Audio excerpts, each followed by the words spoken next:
Hi, Ben. Hi, Carl. I know I just saw you 3 seconds Yeah, ago. I think so. I think I just Yeah, saw you.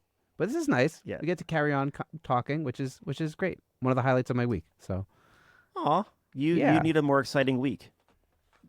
Yeah, listen, most of the week I'm just in diapers, like I'm just like changing diapers. I go from one tush to the next. Thank you And for clarifying that you're not the one in the diapers.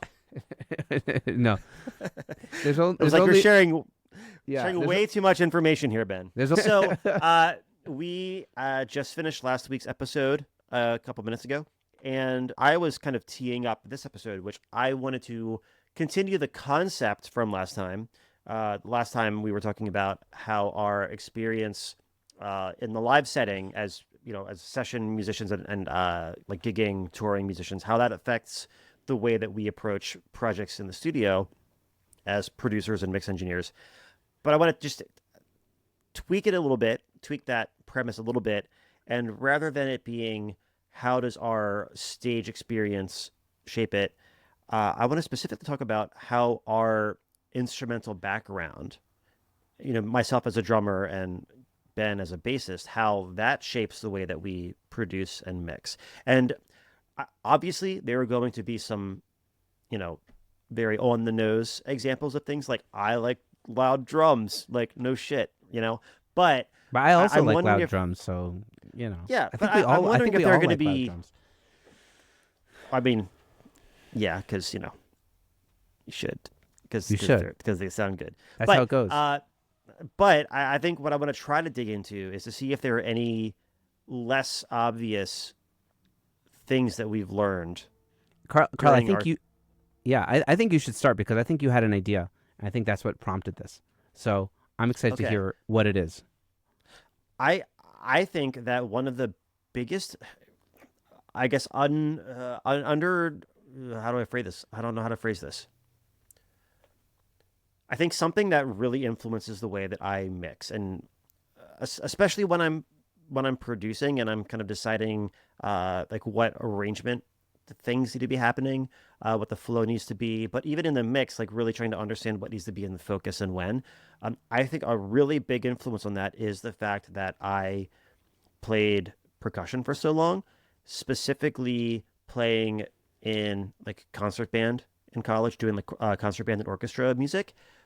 Because if you've ever played drums in, if you've ever played drums in marching band, you pretty much play the entire show. You don't stop, with some exceptions. But generally speaking, you're just going. You start, and then like 13 minutes later, you're done. But in orchestra, it's kind of the opposite. It's more like 13 minutes of rests, and then you play the triangle once, and then you Right. you wait again. And It's like I feel like there's some good reels about that. I've seen oh, stuff. there's There's some great gotta stuff. be, yeah. Yeah. It's but I think what the reason that influences my mixing so much is because I think I have a very deep understanding and appreciation of pacing, and knowing that when that one triangle hit comes up, 13 minutes into the piece, it's there for a reason. It's there for a very specific reason. It's not just there because the composer got bored and had. It's not because he, well, I'm holding a triangle, so I may as well play it every fucking measure. Like that's not why that's there. And everything has a very specific purpose, and I think that's drawn me into especially doing pop, which again, like playing in like concert band and orchestra seems like very, very far away from pop, but I think the thing that ties them together is the intentionality and the specificity of why each thing is there. The simplicity of pop music and great pop arrangements and the intentionality of every little sound that's in there. It's so curated and crafted and purposeful.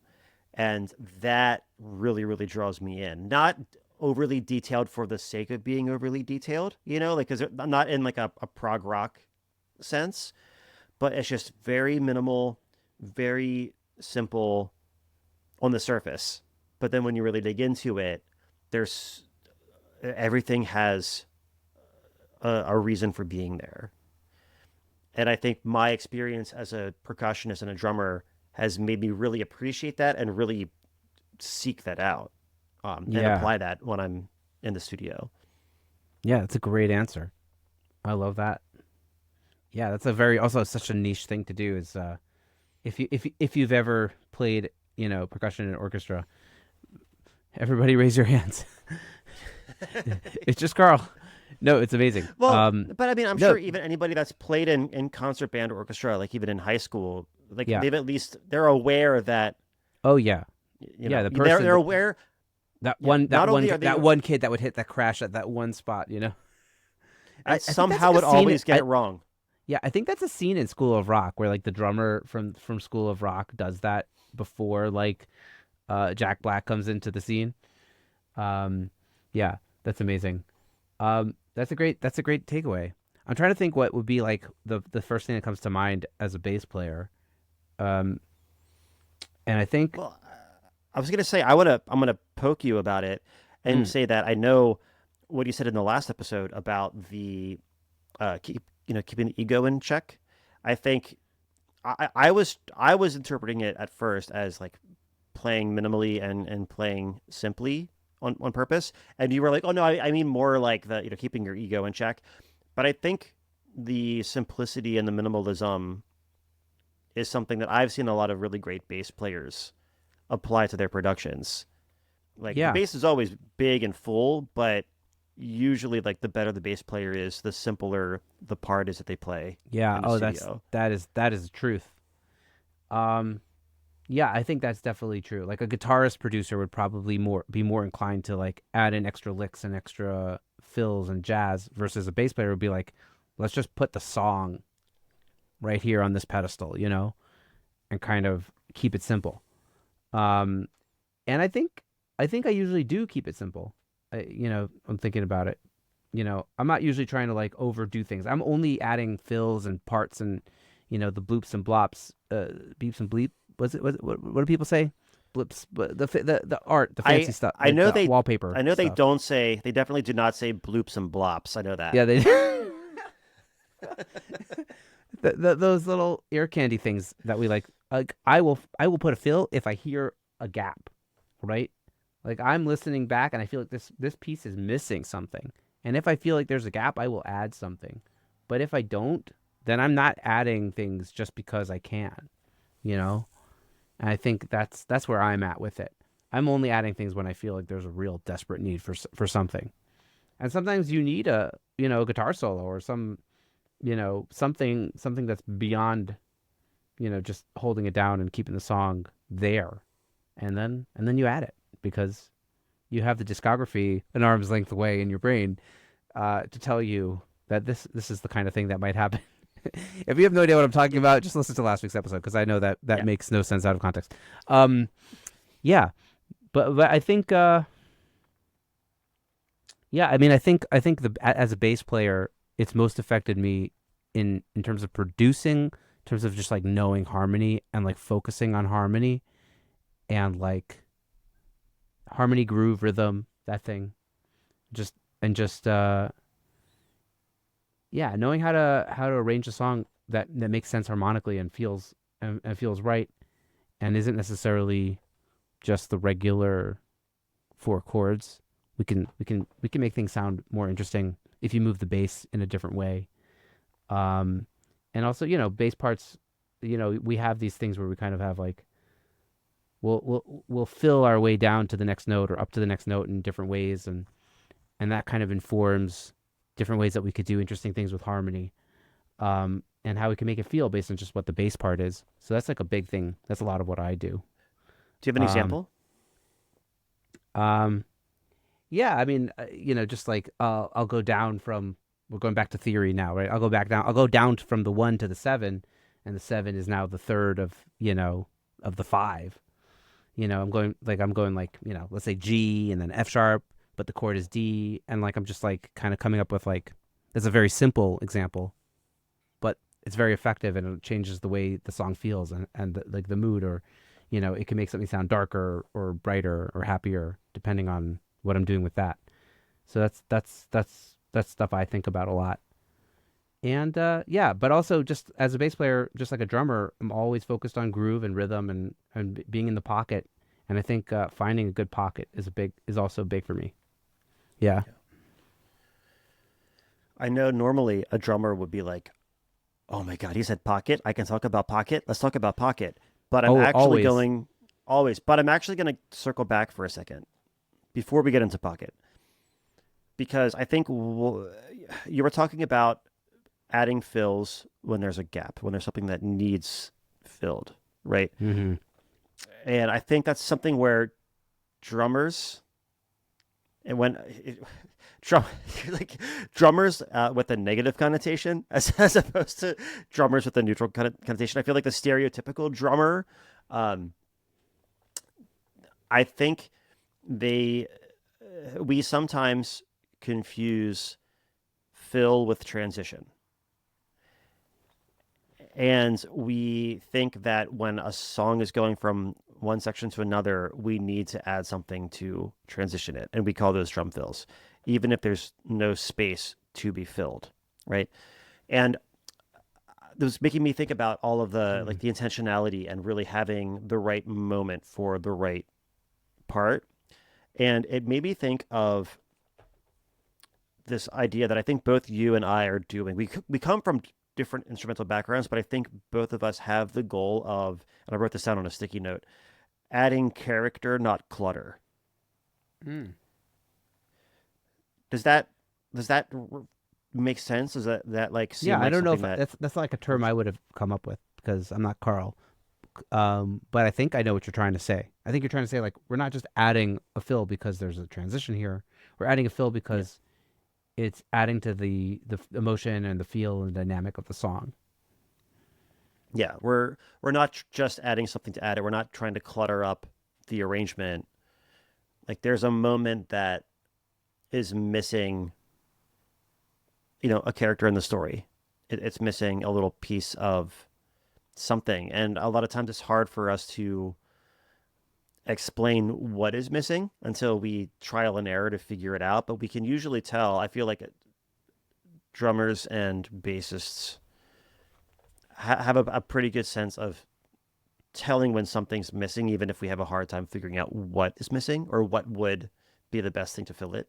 Yeah, and it's like sometimes it could be like a melodic piano part, and then sometimes it could be a drum fill, and then sometimes it could be like the bass just walks up a little bit, you know. But it's but like oftentimes like a song will just have a moment where something needs to respond, or like like call and response, like it's almost like Yeah. the vocal is the call, and then there's this moment where it's just like if you don't respond, it's gonna feel naked, and it's not and then that's where you find your little moment to put something that's kind of like an echo of what the of what melodically is happening in the vocal. um Yeah. it's like, I mean, that's not necessarily all of those moments, but that's like maybe a typical moment that needs that extra thing. Yeah. I could think of an example for me kind of recently where it has nothing to do with drums, but I was working on the mix for the song Crush by Saint Slumber. And I probably said this before on the podcast, but most of my clients when they hire me to mix, they also have me do some like additional production to it. So I'm usually kind of like at the if there are things that I feel are missing or need tweaked or added or removed or whatever, they want me to flag those things and try it. And at the end of the chorus, there was this moment where there was like the way that the melody of the vocal part went through the chorus, it got to the second to last measure of the chorus, and there was this gap, this thing where Josh, the lead singer, like he knew there was something missing from it. I knew there was something missing from it, but we didn't know what it was. So I was there like in the mix trying to figure out What it could how to be. solve that issue, what it could be. Mm. And all like what I ended up doing was, and this is my approach to it. Like I think also from the orchestral background, my first thought is usually not how do I add a new sound to it. It's how do I take something that I already have out and maybe repurpose it or reuse it in this moment, like a sound or something. And I ended up grabbing this like synth lead that happens in the next section that doesn't happen anywhere in the chorus, and just literally going copy, boop, pasting it into that one other bar, and it just perfectly became like the response that that vocal was unknowingly calling for. And I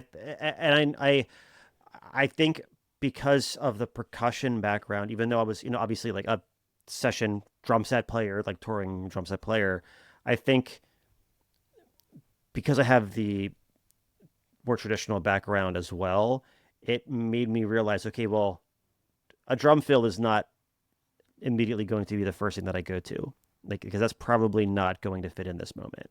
And it was more about what other textures and melodies would fit in this moment. And Yeah. back to what you were saying in the last episode about kind of keeping your ego out of it and not um like leaving your ego at the door. It's like I could do something really cool here. I could create something new. I could add a cool rhythm. I could add a new sound effect or whatever, but that wouldn't help the song. What helps the song is Yeah. just finding this other little piece that already existed in another section and just, Yeah. The using weird that to thing fill the about gap. like trying to make something new is that maybe you'll have to reintroduce that sound or that element again. I mean, not necessarily with pop, maybe the pop music you're working on, but like it's it's sometimes weird and it could be like really off to hear a new sound that's like out of nowhere and then it goes away and doesn't exist again. Yeah. Whereas what you did, which was add a synth that was already in the song, it kind of was like a Like a precedes. motif. Yeah, like exactly. Oh, oh, It's like yeah, or like in or foreshadow, like a foreshadowing in a movie or something. yeah, And like that works so much better because this element is already going to be there and like it's already built into the song and how it's all working. And so like rather than doing something that's just disjointed, you're doing something that really is already there and works in the context of the song. yeah. And So and I think that's a great ultimately, workaround. yeah, I think it comes down to rather than looking for something new to add, it's looking for a new way to repurpose something that's already in there and how to like even deepen the DNA that transcends from one section to another. That sounded way more unnecessarily philosophical than than No, than I was yeah, intending. But yeah, yeah. To dumb it down because that's I'm good at dumbing things down. Is I yeah mean, you that's are a that bass player after all. absolutely. I only got four strings. That's that's why like the typical transition is like a reverse crash or or that reverse reverb of the vocal that's about to hit you or a reverse piano that's about to hit like those. They're so simple and they're so effective because they're already there and they're in the DNA of the song and they're pretty easy for producers to do. Um, I had one more thought about being a bass player and how it affects maybe mixing. And that has to do with just like low end as kind of just being the floor of the song. And when you have like a really good low end, you don't really need so much more, or you don't have to even tweak as much with like the mid range stuff. You just like learn playing bass on stage how that bottom end fills out a room and how it just supports everything else around it in such a big way. It's like almost like the vocal bass and like the kick snare are basically the most important things, uh, in my opinion. And so when I'm mixing, if I'm getting the low end right and I'm getting the vocal right, pretty much everything else is gonna fall into place, and I'm not gonna have to stress about it too much. So I think that's like a big part of like the mindset of like of mixing as a bass player is knowing how important just getting that big low end feeling right and also in context in relation to the vocal that just like everything else is almost secondary to that in my opinion. Yeah.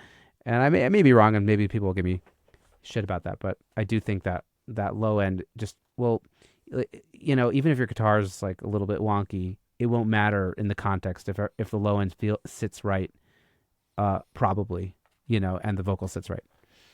Yeah, well, I think okay. So I know this is becoming way more of a part two to last week's episode than I initially thought. But you were talking in the last episode Maybe it was me. I forget. It was a whole 10 minutes ago when we recorded that. It Um, was more at this I, point. maybe it was like an hour ago. But I remember talking about how when we're on stage, it's like a multi-sensory experience, and it's the sound, and it's the visuals of everybody there. There's like the smells. There's like all of the like like I don't want to say like touching people. That sounds way weirder than I mean it. But I mean like if you're like in a crowd, Yeah, like there's the physical presence of other people. the mosh There's pit. like Yeah. the heat of it, whatever it is. And when you're in the studio, it's really just the sound, or at least what's going to be the part that is going to be heard by or be experienced by the listener is primarily just the sound. But then it's making me think now that except for the bass, because I feel like the low end is very physical too. Like, yeah, it's still the sound that's causing the vibrations, but like if you're listening to music in your car, like you're gonna feel Mm. the bass too. That foundation is going to be super important in more than just the sound. That I know, like, yeah, that it's connected because the sound is what actually is making you feel the vibrations. And yes, okay, it's physics, whatever. But my point being is like you don't perceive hearing the guitar part as a physical experience. You perceive the subs as a physical experience. Mm. Interesting. Yeah, I guess I wouldn't have put that in, yeah, I wouldn't have, I didn't think that far into it, but I think that's a really great point. Yeah, there's Well, if that there's real. one thing that I'm good for, it's thinking too far into things. Yeah. Love it. Wow, this is great. This has been a fun part two of this episode. I, I'm always like doing like random movie references now at the end of episodes, but you've seen Spinal Tap, but So long ago, though. Yeah. there's this great in the beginning of the thing there when what's the name of the person that directs it and makes the film and he's in it also, um whatever the filmmaker, who Rob Reiner, he says, I wanted really to get like the feel and the smells of a hardworking rock and roll band, like so that was kind of what I was thinking about, and it's true. It's true. It's the human experience. Yeah. I prefer to forget about the smells of a hardworking rock band. Right, but you're not making a That's mockumentary, so that's true. That's the smells I don't miss about touring. yeah. I Yeah. totally am with you on that. And just like getting off an airplane and going to a hotel and needing to shower. Yep, I, I will leave this episode on a quick anecdote that will make everybody feel really gross. So you're let's all go. welcome in advance. Let's go. Uh, I talking about smells of hardworking bands. I was leaving for a tour in the middle of July. I think it was going to be a 6 week run. And on the second day, one of the guys in the band spilled an entire bottle of kombucha onto the cloth seat of one of the van seats Oh in boy. July in the U.S. in a van that the air conditioner didn't work super great and the back windows didn't open because it was like an old Ford van. That was a smell I'd like to forget. Yeah. But clearly you haven't. Not I yet. haven't. No, I have post traumatic smell disorder. I don't know. There's some some Well, we know that the some smell is bad pun. a very strong sense. And It is. It is. Well, hopefully I yeah. never smell that again. Yes, let's amen to that, Carl. Well, this has been Yeah. fun, Carl. So thanks for doing part two on, with me. on that note, on the note of smelly Well, I know kombucha tours. I know you got to go. So it's so I don't want you to miss pickup. So Okay. I'll let you can wrap it because you always wrap it. So whenever it feels good to you. Do I always wrap it? Well, you always I feel start by like you saying always start wrapping it, and then I just like let you squirm until eventually I say, "Bye, Ben." bye, Carl.